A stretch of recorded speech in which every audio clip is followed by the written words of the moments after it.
Hey guys, welcome back to our YouTube channel. We are Team Invide. A discussion between Python and JavaScript developers has recently erupted on social media, and the reason was PyScript. What exactly is PyScript? Before learning about PyScript, let's have a look at what happened at PyCon US 2022. PyCon offered a slew of add-ons and features. However, the CEO of Anaconda, Mr. Peter Wang, introduced something amazing: PyScript, a browser-based language that will allow users to write Python and other languages in the browser. Developed by the team of Anaconda, including Peter Wang and few more developers. The CEO mentioned that PyScript is a system of interleaving Python and HTML, just like PHP. PyScript is a Pythonic alternative to Scratch, JS Fiddle, and other simple-to-use programming frameworks, with the purpose of making the web a welcoming, hackable environment where anybody can create engaging and interactive apps.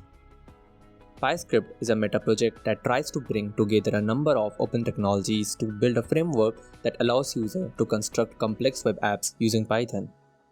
PyScript is now available in an alpha version that anybody may use. As it's still in its alpha version, it lacks good documentation and community support. To get started, first you must install the Live Server plugin in your VS Code. Then create a HTML file and name it home.html. And start writing a simple boilerplate code for HTML. Now, add a link tag and script tag to import PyScript in the HTML file, just like CSS and JavaScript.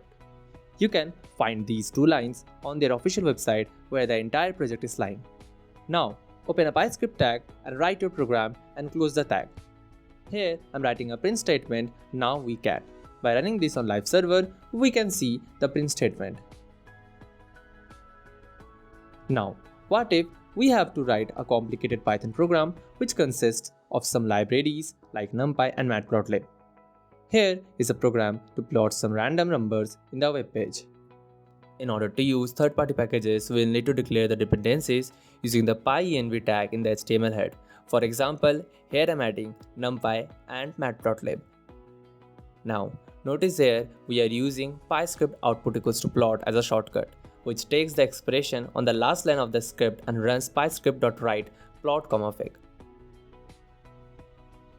More similar programs are available in their Getting Started guide on GitHub. If you like Python, you won't want to miss out on this open source project.